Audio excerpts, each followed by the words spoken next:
All right, my dudes, we ready to start this?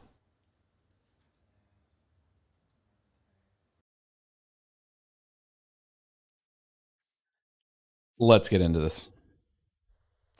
Welcome, my dudes. Quick live stream ish, maybe. We'll see. Got some laughers on the out here in left field from Vanessa. We'll see. There's a lot to cover. I was gonna do a quick video and then just kind of do a recap, and then we could produce it for you guys. But live streams are pretty nice for these kind of things. We got a couple videos in the hopper right now for you guys. This week, I'm doing some traveling. So we're going to try to queue up some videos, or Vanessa's working hard tonight on stuff and tomorrow. So we'll have videos in succession. We're going to aim for that 10 o'clock launch on each of those videos this week. We'll see how that comes out. Tomorrow's might slip a little, but we're looking at getting some content out for you guys this week.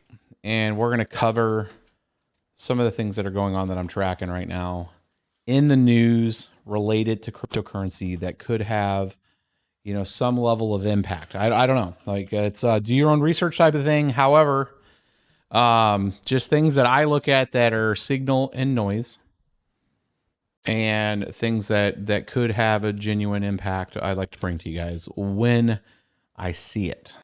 So we have a few folks out here in the chat right now. Looks like Sean Hill, like a boss, is out there. We got Red Fox Crypto also in the audience right now, helping moderate.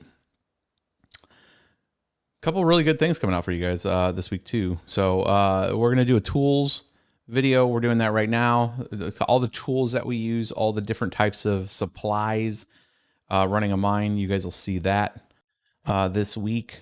The different links to that stuff, for you guys can see what type of stuff. I mean, all of the links we usually put in there, most always there is sometimes affiliates with it. Sometimes there's not affiliates because there's just no affiliate for the stuff that we buy. Like when we talk indium and like heat transfer material, stuff like that, we're just buying straight from the source and we're just giving you guys the links to it. Some of the other stuff's Amazon, some of the other stuff. What I always tell people is while we provide you guys a link to that stuff, do your research. Try to find the cheapest version of it. It's great if you use our links and stuff, but find the cheapest source for the stuff that you're looking for. If you're looking for particular tools and stuff like that.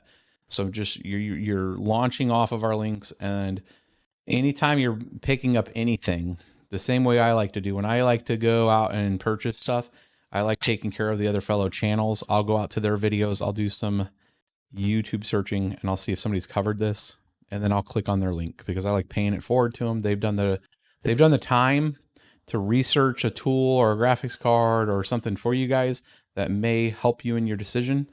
And like at a minimum set, you're just giving them a nice little, bro tap of clicking on that link and giving them a pay it forward, affiliate. So affiliate things are pretty cool, especially if people take the time to do it.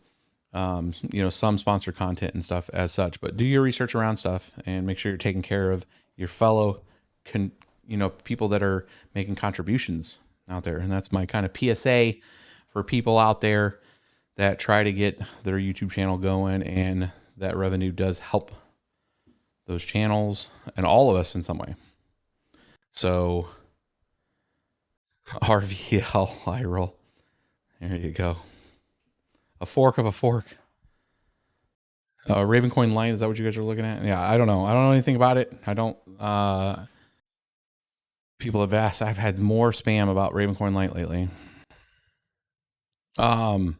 So why are we here today? What are we going to talk about?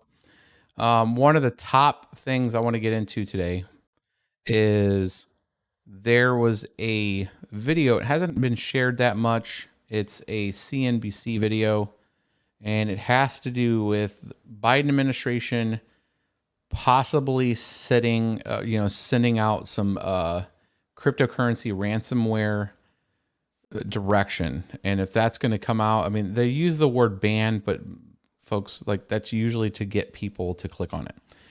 When you hear through the, the very dotted line of what's going on is this week, there could be some substantial regulatory or at least executive order style things that could probably come out related around ransomware and what the administration is going to do about ransomware. There's some pretty large ransomware things that have happened recently, and ransomware is using crypto. Good money gets used by bad people too, right? It's the same reason why everybody goes back to the US dollar and says, look at how much bad things happen with the US dollar, because it's physical and you can you can transfer it to somebody very easily. It's pretty transportable from a certain scale of dollars, and then you start talking millions or something. It's a little more. You got to take suitcases and stuff. But digital currencies, of course, they are going to be used in some negative way. They are good. It's a good form of transactional value with a pretty high liquidity out there right now across the space. So, hammer in the innovation because some bad people use it is never, ever a good approach. We've seen this throughout over and over in society when certain things are locked down or shut down or any of that there's a better way to do it. It's changing incentives. And with crypto, there is a trail. Even through coin mixers and all that kind of stuff, there still is, it's kind of a zero-sum game. So it's somewhere that value is going to pop out somewhere, and you're going to be able to extract some level of telemetry out of that. So move forward, I'll switch over real quick to a video quickly what I'm talking about. We do also have the link to what I'm talking about below. If I switch over to laptop real quick, this is a video I'm talking about. And I'm not going to play audio or anything with it, but bottom line, I'll just let it play in the background briefly. And ransomware payments. And, just kind of cut through it. So some folks talk about different issues with what the White House is looking at doing. The decline in comment right now, but when I see this and I see a very low amount of views on it, it's not really being pressed real hard right yet. There's a few opinion pieces inside this video. Excuse me? Huh? Oh, was it playing? Oh. Yeah, there you go. Yeah, so I thought I had it muted through that source, but I guess not. So the discussion that they're having, half of that discussion is just opinion piece, but the reading between the lines is, and that I'm looking at, is what happens with, here, let me transfer this back over because I had the mining model back up in the background. Is the messaging that something could come out, and if that comes out with full force, hey, we're banning something, we're going after particular individuals that run these different platforms, and they spin it into a attack on free speech or attack on code development or any of that kind of thing, it's going to send a ripple in the account. It's going to send a ripple in the crypto economy a little bit. So just making sure people are tracking the fact that, this came out a couple days ago. Nobody knows what's going to happen. However, if we're getting to that point to where a catalyst is going to occur to where there's going to be this like centralization of, attacking a specific sector of crypto. And if this is the exchanges and putting a lot of overhead on exchanges related to being more scrutinized on some of the transactions, or if it slows down your ability to withdraw or any of that. We've seen stuff come out for Celsius here in the last month about, the New Jersey AG going after Celsius on some of the interest payments for DeFi. Just, there is a series of events that are occurring right now that's going to test the resolve on a lot of cryptocurrency holders. And, is that bullish trend get subsided some to get us into a bearish winter is the question. And if you are in this and you're at a high risk level, I would say make sure you're doing research, do some correspondence with going back and forth with how this looks on the previous bearish market cycle. And if you're in deep, look at your current position. If you can stomach a crypto winter, if that was to occur, forced into, this type of situation when you have, a kind of attack on the premise and basis of cryptocurrency.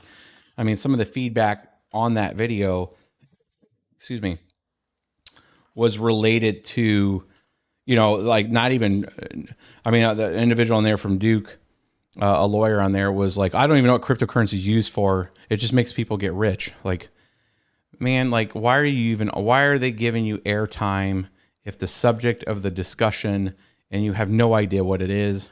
It's a complete waste of time, and his credibility is out the window the second he said that. However, like, that's where we're at right now on some of the news cycle on this. So are they going to take this and it's going to become something that then will, a lot of folks that talk and advocate for cryptocurrency and the tech stack and how things function and trying to dismiss this, negative sentiment on one point, if it's ESG and we're talking about, something with incorrect information related to if something is, particular mines or farms, our energy mix is not renewable or not, or, there was a comment that I saw on Twitter related to the electronic waste of old Bitcoin machines, and they were balancing them against like the weight of, hundreds of thousands of pianos or something. And it's like, just like, what is this sensationalism that's going on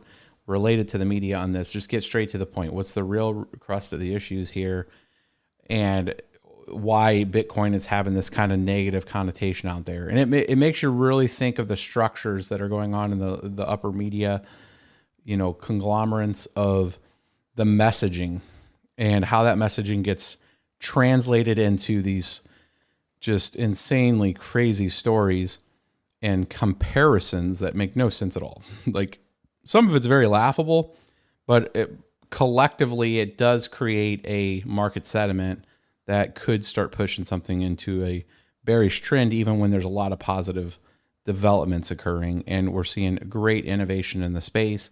We're seeing some, negative things that happen with some of the things, like we talked about Solana earlier this last week.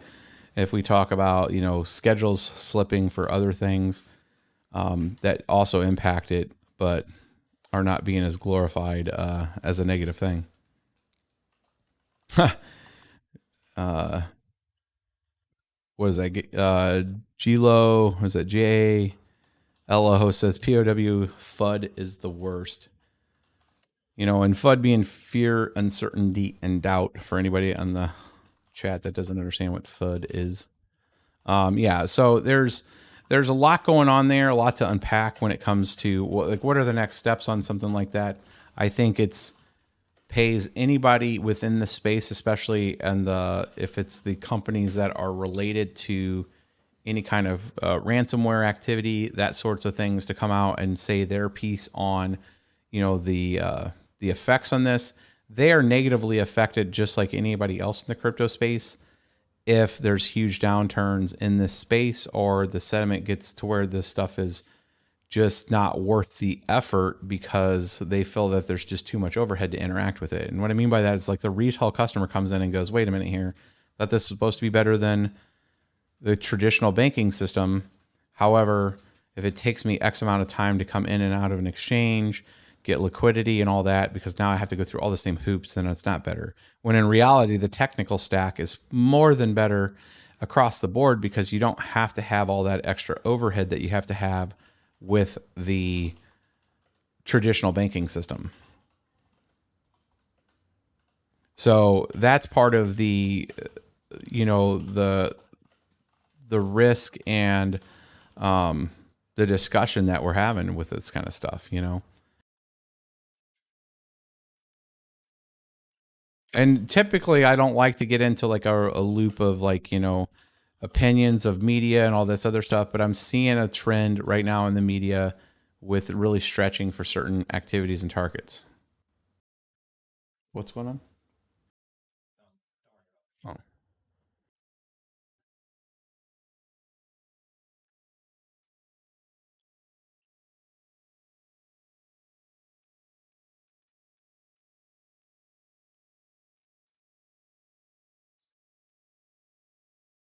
Yeah, I'm reading through your guys' comments there. So, let's we'll pivot this a little to kind of what the next steps this week are for us. So I wanted to have that open discussion with you guys of just one of the concern items that I had looking at the system and just looking at what's going on, of what the impacts could be. If you guys are not really tracking what's going on when it comes to stuff like what could come out, and then if you're very reliant on this space and it's your only source of income, of making sure that you know some of the bigger things that could have a direct impact. So that's part of the reason for this video today. And then the other part was not so doom and gloom. It is related to what's coming this week. And for the people that are participating in mining, now how does this fit, impact people with mining and all that kind of stuff? Mining doesn't stop, right? You have hash rate, you get a token for said hash rate, and if anybody's shaken out from the industry and you're still mining, your yield goes up. So it's a very ebb and flow when it comes to mining and the consistency with mining in this space, where if you're looking at the longer term plan with your own farm, you're really looking at just what network hash rate is and what is your yield from that network hash rate. So, whenever you have pullbacks in a market, typically, if you're still mining, your yield goes up because less people are mining. So that is, the overarching, focus from a mining standpoint. And I try to make sure I discern that difference from people. And that's why some people, that get confused that like, how's this going to impact my mining? Am I going to get less and all that? It has the inverse effect when it comes to mining standpoint. On like, bad news usually means your mining rewards are going to go up. They may not be worth as much because the price of the coin goes down. That's the delta, which is very interesting dynamic in mining. Best expressed if anybody was around the pandemic time mining and you looked at March of 2020 and you see what happened with Ethereum going down to like $86, and you're looking at sub 1 cent Raven coin, and you're looking at all of the prices there. The USD valuation of what your mining equipment was getting you was not very good. It was actually so bad that some people had to turn off, especially people that are 12 cents per kilowatt. But what happened was the people that were mining during that time were getting huge amounts of yield increase because so many people had turned off their machine. So again, this is that kind of dynamic people don't really technically follow, or they're following and they don't want to take the risk on just having their sunk cost hardware, costing them money when they're not making a USD yield. But in reality, it's sometimes some of the best time for you to mine if you're looking for yield. So just remember that point if you already have sunk cost in hardware. So let's pull back a little and talk what's coming up. So earlier at the start of the stream, I was telling you guys what was coming in to this week, like what we got going on this week. We're doing a tools video to kind of take you guys through all the tools and stuff that we use, and some of which is custom. Sean Hill in the audience right now helped us get this particular device over here that you guys have also seen with like Red Panda Mining and a few other folks that have an overall review of like what the power footprint of a particular rig is. Does support also 30 amp connection. We have the other custom device here, and then we're going to get into a lot of the other stuff when we talk about thermal pads, the different types of thermal pads that we use on replacements, the difference between like the thermal grizzly and indium, if we're talking like thermal transfer material on servicing a GPU, and then some of the other stuff that we do from like the other tools that we use related to that. So it's a cool tools video. Ever since the noob series, some people have asked like, hey, what's that? And how do I get this thing? And what's that little screen you have that you're using? That's what that video is. We got that coming up this week. Another one is kind of an extension of the noob series, where if you have not started mining and you've been watching some videos and you're trying to figure out, dude, where do I even start? I know you have a noob video, but like, all these GPUs are super expensive when I can find them. How to go out and identify maybe a couple cheaper GPUs and start that with your mining process. So start with a, a cheaper, 4 gig card. I take you guys through that. Like what's the cost dynamics around that, getting like a 4 gig card or a GTX 1060 6 gig card, something like that, where you can get it for $150 even these days, used eBay, because most of those can't mine. I mean, the 1060 can mine Ethereum, but like the 4 gig 570s can't mine Ethereum, but they can mine Ethereum Classic and they can mine the Raven coin, right? So having that as an opportunity to start with 1 card, maybe 2 cards. That's what this rig here is. This used to be a 7 card 1060 rig, 3 gig cards. We pulled out, we put some 570 4 gigs in it, and we're getting that set up for a friend and fixing some more GPUs for him. And then he's using the 4 gig setup here to start right now with Ethereum Classic and then be able to pivot to Raven coin with that. Keeping it a sub $1,000 machine, which I mean, in this day and age is really hard to do. Find an older motherboard, cheaper CPU. You don't need a big expensive mining CPU, and that is a good one for you guys. So, yeah, as Michael Anderson with that $9 super chat comes in there saying, keep mining and never stop. That is where it's at. That's right, my dude. Never stop. Good times. So that's one of the good videos that we're going to be going through this week with you guys too. Is kind of how to look for that, where to look for that at. If you're looking at local Craigslist pieces, if you're looking at your sketch on Facebook Marketplace, depends on your area. You really got to look at your particular area and the safety from that when you're really meeting people for certain things.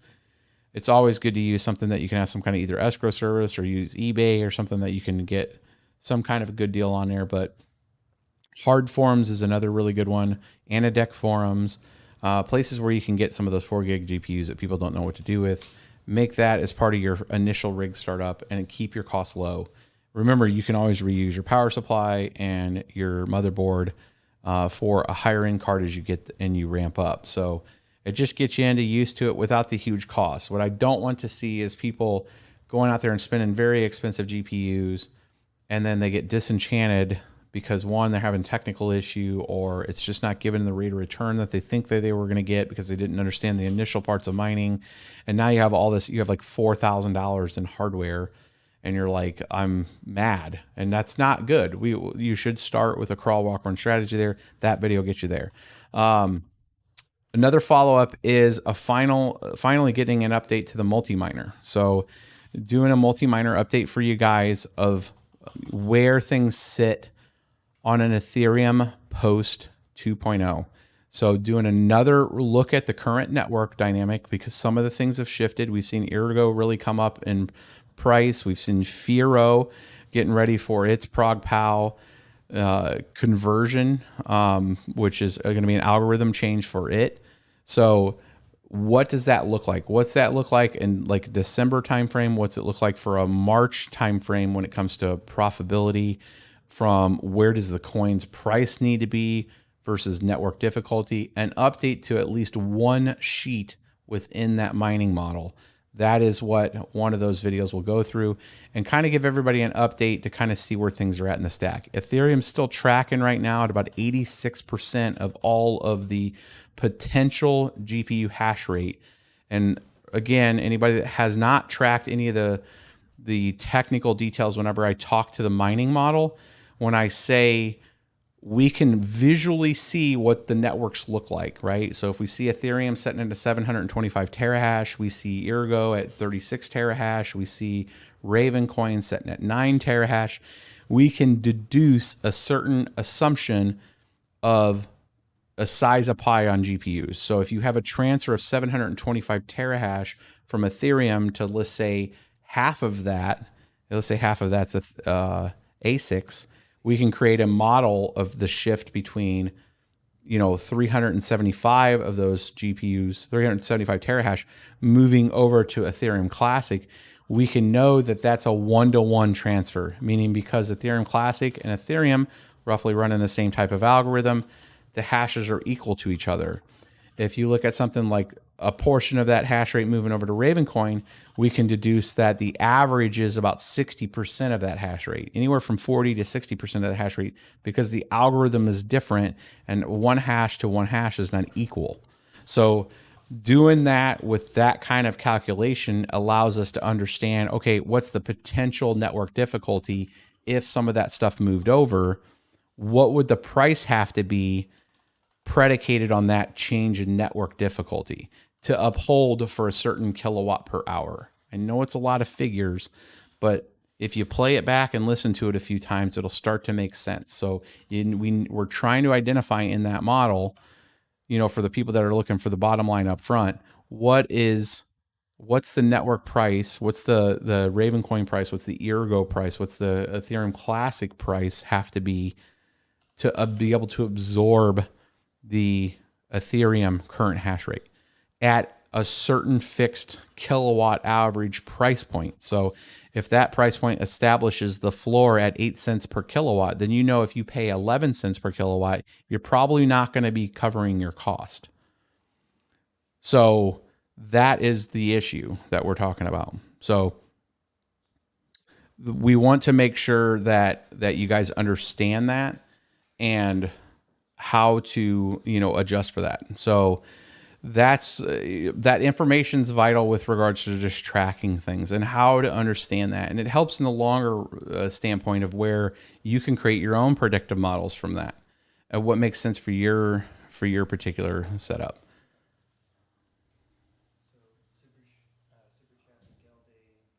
Yeah, I saw him there. So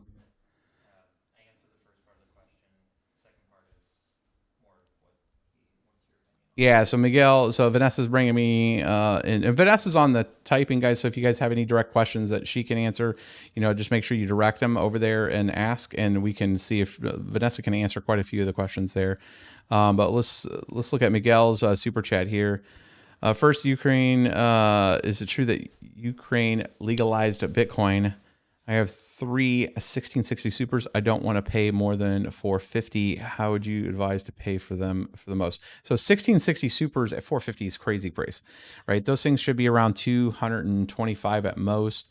I would look around the used markets. I mean, $450 is not really worth what you'd want to be paying for something like that. I would not be looking at any more than 3.25 on a 1660 super at this point. You could cite the pullback on crypto and just tell them to have, go fish on the price point. I would not, that's way over where you should be paying for that. Those price points should be around 229 price point to 269, depending where they're at. That's the retail price. So seeing a 30% retail increase right now is about where the market's at on most things. So you'd be way overpaying for 450 right now on a 1660 super. So I would not do that.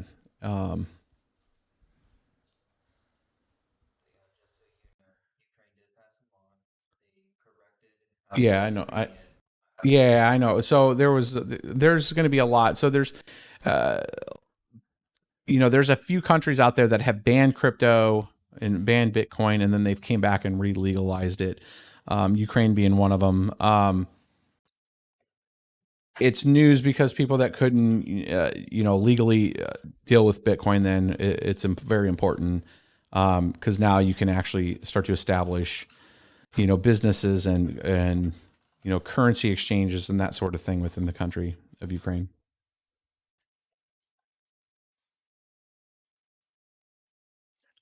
Yeah, and I understand that some people have bought prices of GPUs like 1660 Ti's and that sort of thing over the cost, like all of us have on some stuff. But if you bought something weeks ago or even a couple months ago and it was at a certain price, that's what it was then. But now the prices are starting to come down as the crypto's kind of leveled off. When we were on a trend to go to like all-time high Ethereum again, we were seeing some of the prices. But the big difference is even in May when Ethereum was at 420 or a $4,300 price point, remember we only hit like 653 terahash.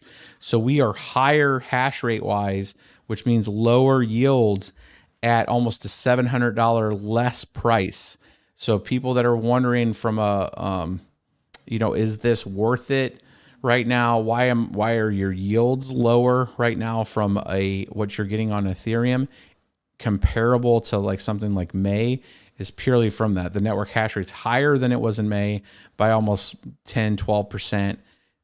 And the price is down, almost 20% from its all-time high. So when you add those two figures, they're compounding. You get less of something and it's worth less, right? Versus you get more of something and it's worth less. At least you're getting more of it versus the price being up and you're getting more of it. That's what happened. That last one happened with Bitcoin when China shut down all the Bitcoin mining and you saw the hash rate pull back heavily as the yields went way up, like almost double for some farms, that could get some of that equipment quick. I mean, they were getting almost double their current yield that they used to get, and it made them highly more profitable.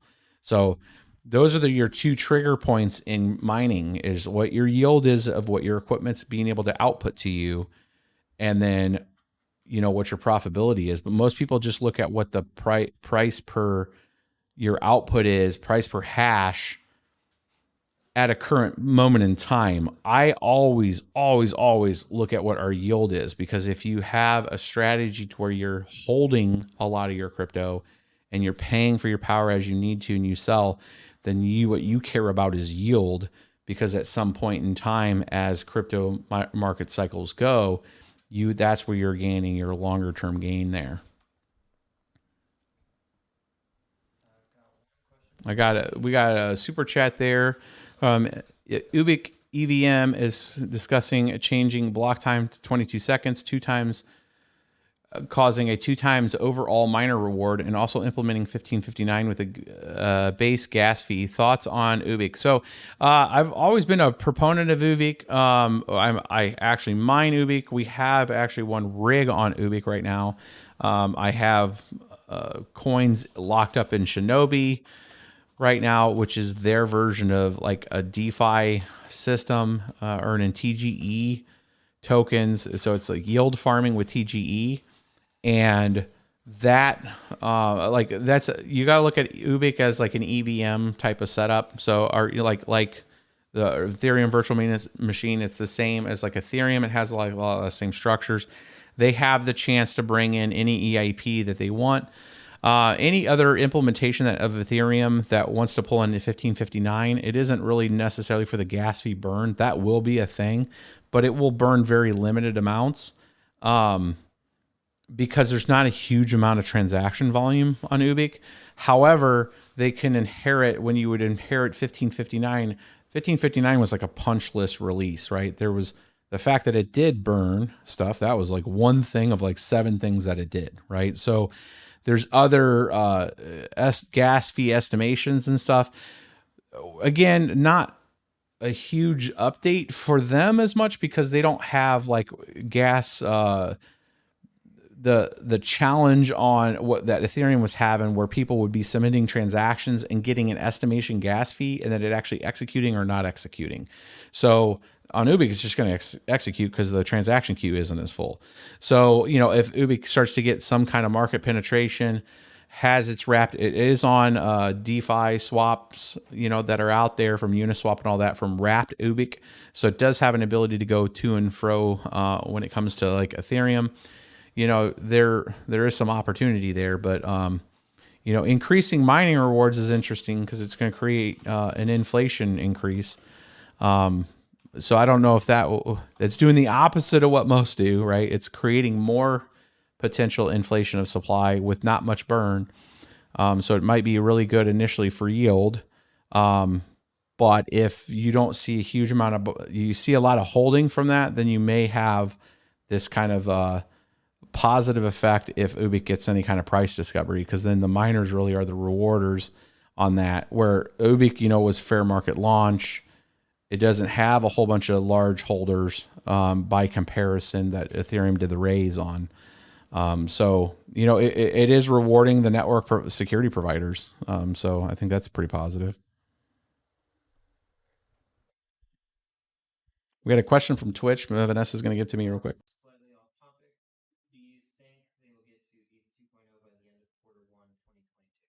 Do you think that they will get to ETH 2.0, which I'm assuming they mean the merge, by fourth quarter or first quarter? First quarter of 2022. Yeah, so I think that they're going to at least put the specification out there. I've been tracking some of the progress that's been out there, and it all comes down to what's checked in and when they want to start the test net. So if you that's the trigger that I'm looking for right now, is when the discussion starts centering around spinning up a test net because they have enough confidence of the specification that they're going to release to a test environment to start testing the merge and how they're going to approach a merge test with that. With like a test beacon or that whole sort of thing. So when we start seeing a specification guide, add 6 months to that at a minimum, right? From a testing standpoint. Because even if they get through a confidence variable of their testing, and let's say they started that in October 15th, for them to hit first quarter, we need to see something on the network by October 15th to the end of October. Meaning they're starting a test net, because then you got all of November and December. And we all know, everybody on this planet knows that's worked anywhere, that nothing happens besides retail in December, right? That's when you're buying stuff, you're spending time with family. You got various religious events that are occurring if you're, practicing Christmas or Hanukkah or any kind of, in the Western style world, and actually around the entire world. Like December traditionally is a global event where a lot of people take a lot of vacation, and just a lot of things don't happen in December for all kinds of reasons, right? You're impacting people's, quality of life if you're sitting there struggling and trying to get a release out. So let's say it happens and they get super motivated in the beginning of January and start to try to release stuff. You're looking at a minimum of at least another month from there. So now you're talking February. I mean, that's if we see something in mid-October. So that is, that's an interesting, timeline that they have. I personally believe as the time goes on that if we get into October and we don't see a test net, it's going to slip to at least second quarter. And we'll be looking at a summer, maybe May release of the merge, provided the test nets go good. Or we see a slip to where we see it like we did with 1559, to where it's heavily talked about in March. It's adjudicated, it's decided, and then you have test net, and then we have from March to a release in August timeframe. So that's, I think, a realistic timeline. It all comes down to understanding the release process, and we're not even close to a produced specified what the specification guide is. So that it hasn't been out there transparently. And the specification guide has to be out there, and people have to understand when this thing's coming from, if you're a product owner or a vendor on Ethereum through a smart contract, of when certain things are going to occur, right? So if you are, you're going to want to know, like when you're got to update your nodes and when all this thing occurs, if you're just a smart contract person. So you're going to be looking at those specification guides to align your teams around the merge release, right? Because each product owner for all of these different applications that are setting on Ethereum and DeFi networks and all this other stuff all have stake in the game, as it were, not to be a pun on proof of stake, of when they go live, because all of those teams at the same exact time are going to be sitting at their computer screens making sure their application works during the merge, because they're connecting to Infura, they're connecting to Chainlink, they're connecting all these other things, and they need to make sure it all works. So the synchronization, when you have such a massive change, like a consensus change to a network, that synchronization at the scale of what Ethereum's going to be moving on this, like, it happens all the time when it comes to like merge of different coins or a change of an algorithm, but not to the extent of something the size of Ethereum that has the volume that Ethereum has and the implication of the change. So the fact that the clients have to be updated and everybody has to have their nodes updated, there's just a lot of synchronicity to there that would happen from those specifications that they put out. So long story short, we got a little bit. I haven't seen the specification yet. I'm right now predicting second quarter slip at least. We had another one, super chat from Derek. What the heck is Hex? My friends push it. I have no idea what it is. I would love to hear your input. So Hex, I believe, is the heavy, or it was the kind of brain child of Richard Hart, and a whole bunch of developers that have put a lot of time into trying to make an on-chain CD, so a certificate of deposit, and was on Ethereum, I think still on Ethereum, and they are trying to spin their own network called Pulse Chain, and it has to do with a way of locking up funds to generate more yield. I haven't had a lot of exposure to it, to be honest with you. I have talked to Richard Hart about it before. I've talked to him in Discord about it early and trying to understand on how the origination of like when you would claim stuff back in December of last year. I think it was December or November when you had to get a certain claim in there to try to understand the design of it. We went back and forth about it just to, for my own edification of it, but I have a lot of questions. I know Richard would be happy to get on a stream to talk about it. But it's some of the approach that usually turns me off on it. Just because it's so, Richard's very confident, and I have no problem with Richard Hart. I've never had a problem with Richard Hart. I know he's a smart dude. There's a lot of confidence, and anytime somebody's super confident in the way they present something, it always makes me immediately skeptical about it. But I have nothing against Hex. I just don't, I don't hold any Hex. And yeah, I just haven't, it's not something I mind. So I don't really pay attention to it, to be honest with you guys. I mean, that's about as simple as I can get with it. So I would just say, do your research. I know that it's went up a lot. But I mean, I haven't dived down enough into it to really have super confidence to talk about it. Trail Boss comes in with another super chat. I found my old Ethereum Geth wallet account and address, password on paper.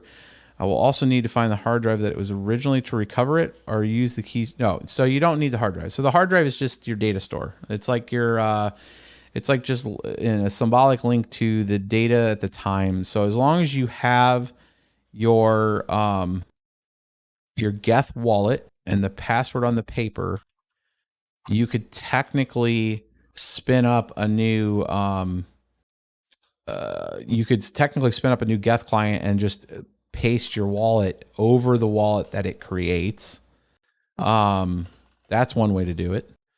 There's other, if you ever outputted the key, you can do that. So there's a few wallets I believe out there. So if you're talking the Mist wallet, Troll Boss, the Mist wallet had like a wallet.dat file. It used, a separate thing out there. You can actually spin up an old version, and what if it connects to the wallet.dat, you can actually, before you even synchronize everything down, because it's probably going to get to a certain part and it's going to freeze, it's going to stop, but you can actually drop to the command line within that Mist wallet, and you can dump your private key.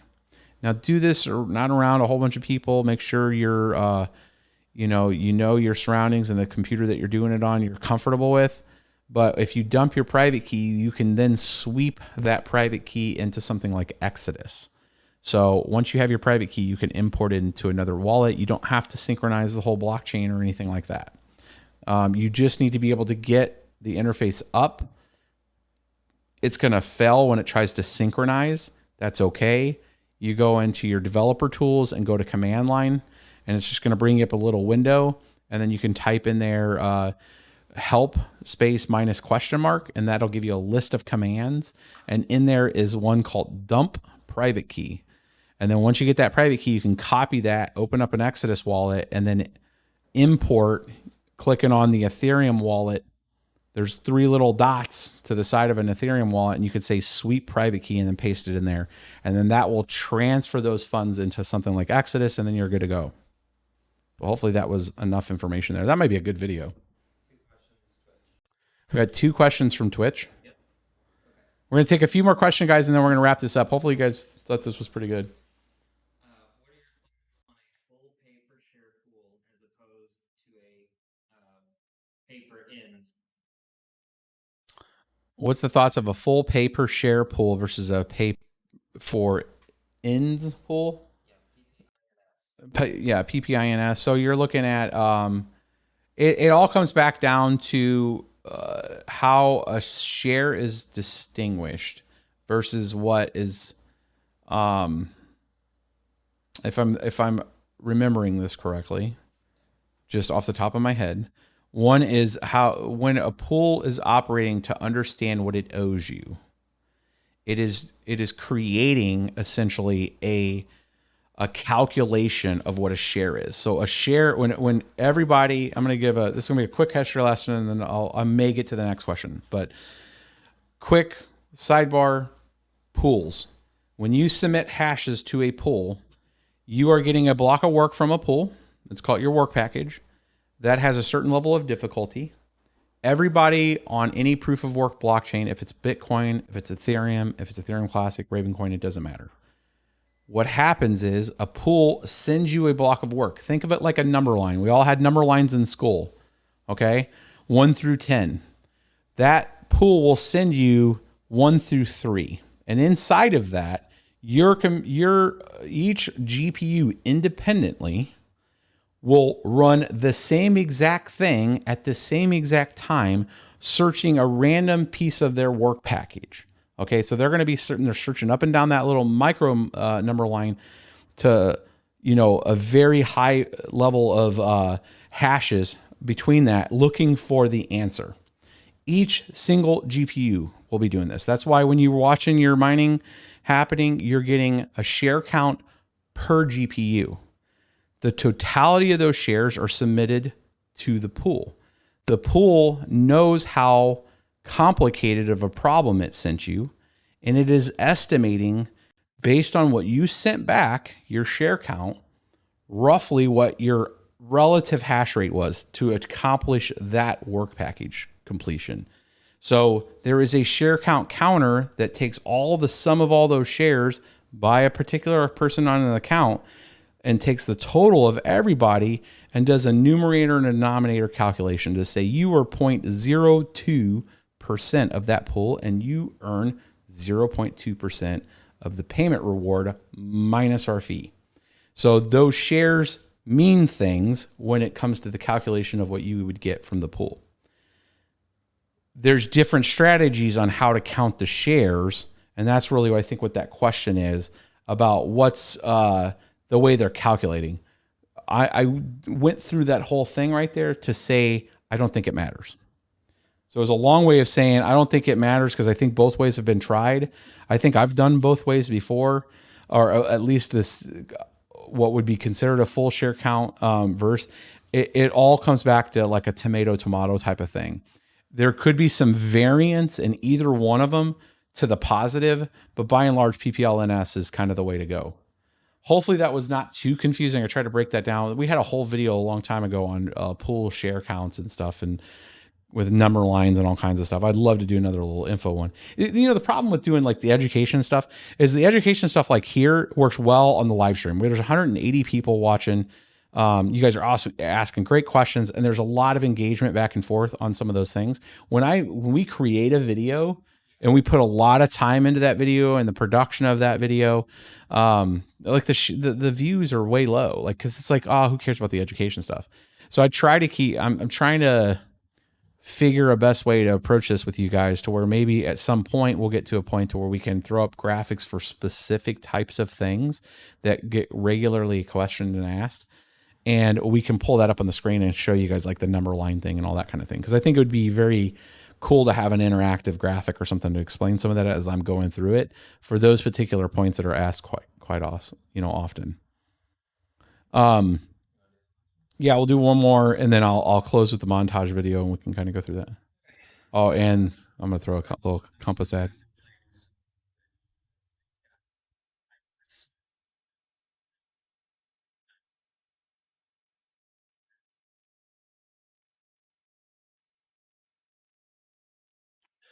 So a question was a person has 8 3090s. Well, congratulations on the 8 3090s, dude. That's an accomplishment in itself for 8 of them. Is it worth doing submerged cooling? I would say yes if you're going long term on it and you want to sustain. Nobody knows the long term effects of running GPU memory at close to 100C. And Jasu Sense just covered this very eloquently on the graphics cards, showing trying to get the thermal. He's doing exactly what I wanted to do with the Indium review, where you're trying all these different tests on GPU memory, on good coverage on your core, and then seeing if you can bring those ambient temperatures on like the 3090 and the 3080 test from 100C, 104C on the memory down to like 80C in the sustain. 80C is still pretty warm to me. And I want to see 60, 70C memory temperatures. But with the height that the memories are running, I also want to see what's a 3090 look. And you guys are going to see that with our farm, because we're taking 3090s and 3080s and 3070s and submerging them to see what the effects of that fluid does with just the plates on them and having that cool temperature flow across them. Can we get those down to 60C and get long-term use out of the 3090s? What I'm afraid of is the long-term happening with these 3090s, where we have issues like we had with the Radeon 7s. So the Radeon 7s have not been a good long-term card. We've had a total of 12 of them. We've had more than 7 of them fail. So, and we've had replacements for them, and then those failed. So the fact that the junction temperature and the memory temperature on the HBM2 on those cards, and I look at the temperatures that are on the 3090s, my fear is that the long-term 24/7 365 of those cards is going to be, we're going to end up seeing microfractures in the traces, and then it's going to fail. The card's going to fail within 18 months. It's just, you can't run too many things out there at 100C 24/7 365 without having some kind of microfracture absolutely occurring somewhere in that stack when you're talking the VRM through maybe the something I'm forgetting. I can't think of the name of it right off the top of my head. But the chokes through the memory bus there at and then the actual chips running at 100C. There's a lot going on there from a temperature standpoint, and I just don't know the long-term effects because they haven't been around long. Our 3090s and 3080s have been running essentially since February. I think it was February is when we did that video on the 3090s. So, they've been running for half of a year. So, they're still running, but what's going to be the effect? And when I go back up to the farm here soon and we go through the second phase of the immersion stuff, you guys are going to see what's the effects of a 3090 that's been running 24/7 365 since February. Is there discoloration on the board? Is the memory looking a little bad? Have we lost a GPU or not? I think it's a relevant discussion point right now. So immersion is expensive, and we don't know. There's more unknowns with the immersion than there is known unknowns. None unknowns on. I have to say that a couple times to make sure I said it right. On just running it on the coolers and maybe upgraded heat pads and that kind of thing, like thermal pads. So that's kind of where we're at. What I'm going to do is I'm going to throw a couple things up.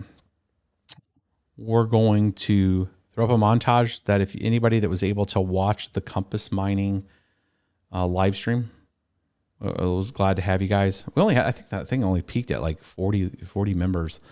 We need to get some more on there. I'll probably be on there again at some point. But try to get some more viewers for some of the Compass Mining. They asked great questions.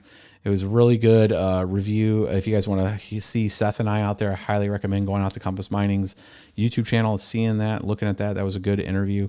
I'm going to pull up something I set up for them to kind of open it up on that channel, a little montage we made, and I'll talk over it when we're going through it. But this was kind of like a history of the channel. It's only about a minute and a half for the TLDR bros. And you guys can see that, and Nick like a boss coming in and sneaking that $5 super chat in there. Once again, appreciate the serious, no nonsense content for the small miners for sure, my dude. Love and live for this stuff. let's switch over to this montage. So I'll take you guys through kind of the history. A lot of people don't know this channel started 2013. So it's one of the, I think it is the oldest cryptocurrency related channel. There was no cryptocurrency channels in 2013. I know that because when I was forming this, you guys will see, here's the montage start. 4/23/2013, I started doing calculations on this kind of stuff. And look, you can see this. This was an old AMD FX 4100. And then the channel was formed in 2013. Started it December. So it took a few months. It took from March to then for me to kind of see what I was going to try to do.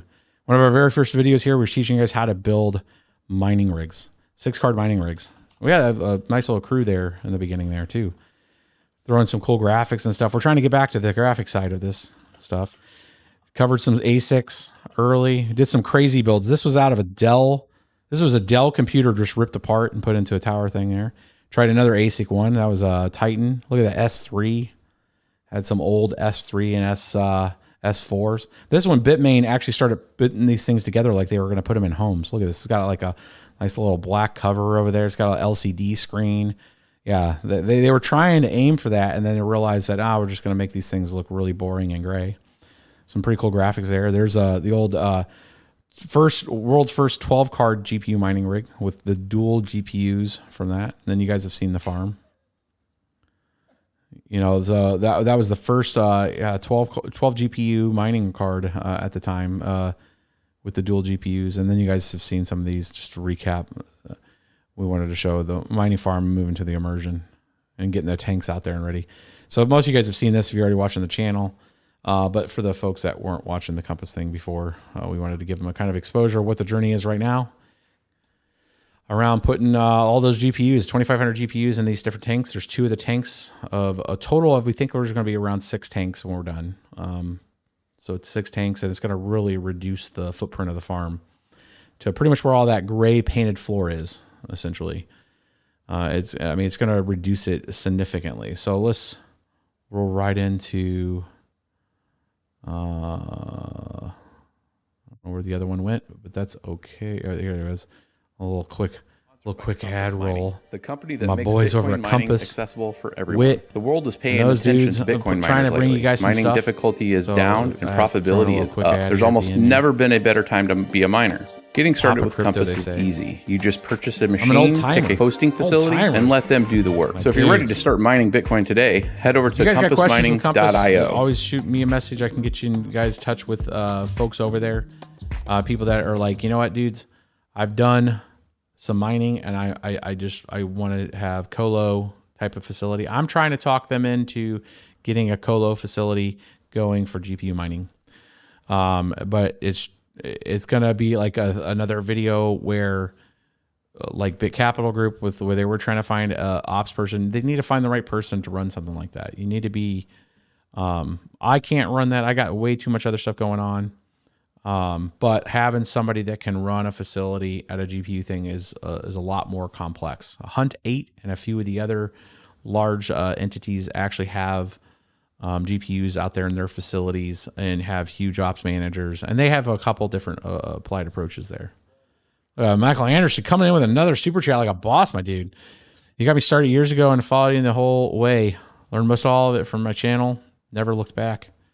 Learning more every day. Mining is lucky to have you. Hey, we're lucky to have each other. It's a good community. A lot of people in these, Red Fox Crypto and Red Panda Mining and, Son of Tech, all these folks that have, spun up channels. And we have some new folks, people tweeting me today that they started their first video and I retweeted it, man. Like if you guys are in this and you're loving it and you're wanting to share your experience with people, make a channel, man. Make a TikTok, something that gets people exposure to the space and answers questions. I like sharing a lot of the videos that other folks make too, because it covers topics that maybe I won't cover. So it's good stuff. All right, my dudes, we're just over an hour. I'd like to keep these tight at an hour. Hopefully this was valuable for you guys. Enjoyed that back half a lot better than the first half when we're talking about possible negative pressure in the space. But let's get into this. We'll see you guys later this week. Probably the next live stream realistically won't be till next weekend. We'll see. I'm traveling. Sometimes I do live streams when I'm in the hotel. We'll see if we have time for that. Right at the end, somebody else popping off a super chat. What are your thoughts on Kadena? I don't know that one. Kadana? Let's take a note. We'll see. We'll look into it. It's called me the GOAT. Greatest of all time, bros? Hey. I won't. Hey, awesome. Thanks, my dude. I'm glad you think that.